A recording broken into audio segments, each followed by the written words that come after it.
of Zoom Abroad is first to help students to find a right career fit, find a right course, education fit, right? And when I say the right fit, it means that it is very specific. What is good for Mayank should be at least available to Mayank, right? If Mayank chooses not to go to Oxford, it is his choice. But if Mayank should know what are my available options, what can I do? And that feeling of making information, reliable information available for the every nooks and corner of the world is the mission of the company. That's why we created Zoom Abroad. In my last 14 years of experience in higher education, only the small part was I was a student. But later on, I run my own college here in the UK. So I was a college owner at that point. I became a director of a university. So I was an agent recruiting for the universities. So I have been in the different stakeholders position in this industry, right? Turning the tables around. So I could probably see where the pain points are. And luckily, I could identify the pain point is normal, is one common pain point, finding the best fit. Universities wants a good student want a good university. It is a technology that can make it happen by the help of technology and the human resource of advisors. Right? So for example, what we do, as I said, every decision that we make is based on data in a normal life. The same way, if a student knows what data points can help them make a decision towards choosing a right career path or choosing a right university, choosing a right course. All right. If those data path could be given in a more layman terms to the student, it will make them sure that it is, it will predict their success on that scenario. So for example, if I knew 16 years ago that I was eligible for Oxford, okay, I would have taken that route. I did not know. All right. So that available data wasn't there. Right. So if I had those data points to see and screen through, so what we currently do is we help and create a student profile, okay, which has around 800 different data points, right? Where you're from, your financial abilities, your academic, your sports, your language, blah, blah, blah, blah, blah. All right, so various different data point is considered to make a profile. Then this profile is compared against different minimum requirement of the various universities across the globe, right? Then we say, Mayank, these are the 5 top universities that you are best suited for, right? Because of your persona, because of your interest, your preferences, your finances, and stuff like that. So now you have the option.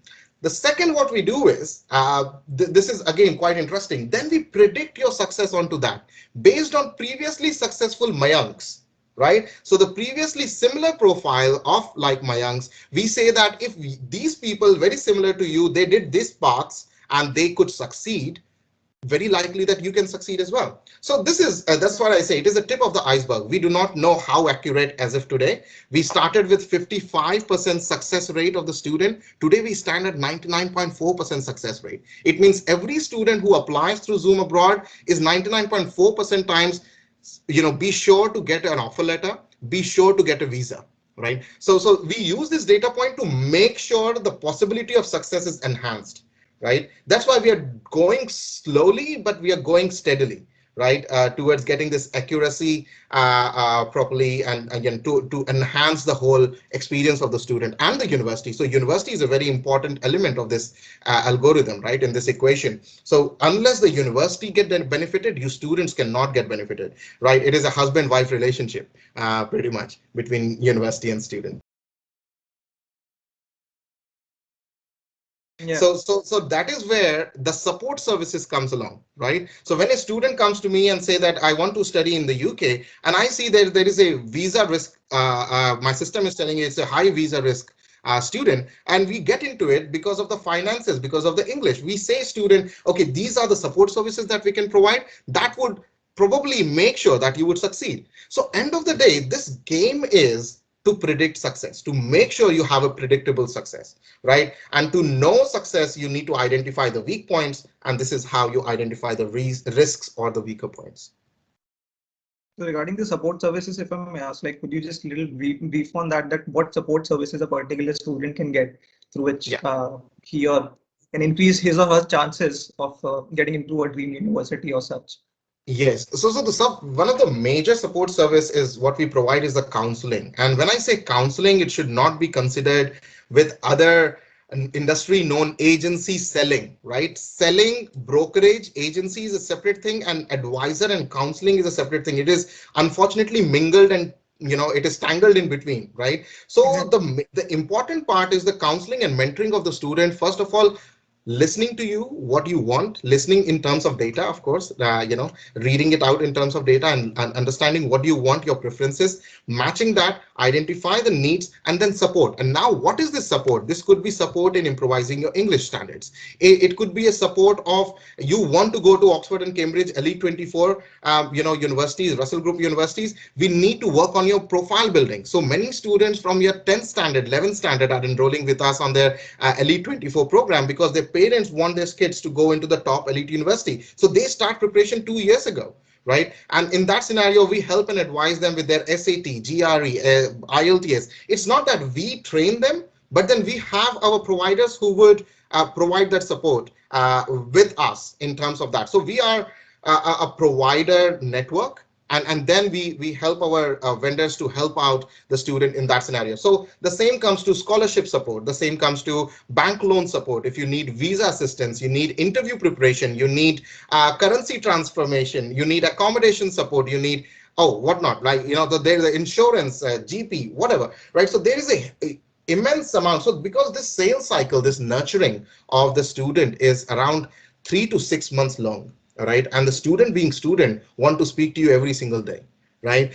Because they are curious, they are free, they have ample of time, right? So they want to speak to you. We provide those touch points to the student at every stage. At what stage you need financial support, at what stage you need preparatory support, at what stage you need to finalize on your visa and accommodation, and so on and so forth, right? So it is a complete life cycle for the student, from deciding a career to achieving that, basically. So before Make My Trip came into the market, you had travel agencies across the India, right? If you need to book a train ticket, bus ticket, flight ticket, you would go to this travel agency, right? Now you just go to the MakeMyTrip.com. So Make My Trip is a platform which would help you do the same thing, but much more efficiently.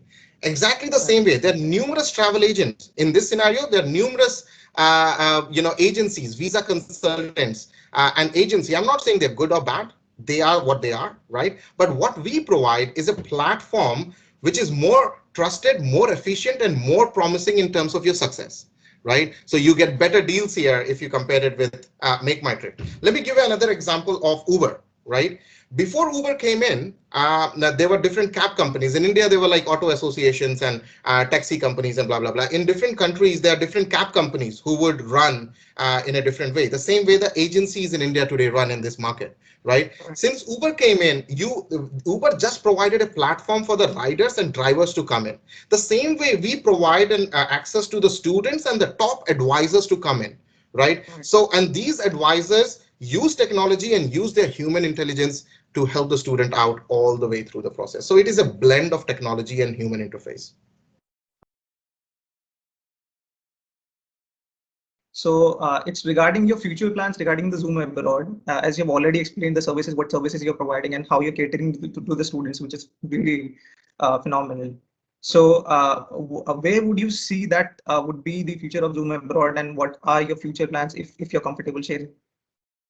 Yeah, so I wouldn't go very far future, because that goes becoming a dream. But then in next 1 year or so, to 3 to 5 years or so, in that near future, we would like to position Zoom Abroad as a one-stop platform for any career related questions and advisory services, right? So if you want to get a help of studying abroad, eventually studying in different countries, you should be able to find most reliable, trustworthy, community-based, technology-focused, predictable, success-based solution at Zoom Abroad. So that is our a passion towards every single day. We think about how can we make sure that student lands at the best possible university. On the other side, the same way, how can we help our university partners to find the most suitable students for them?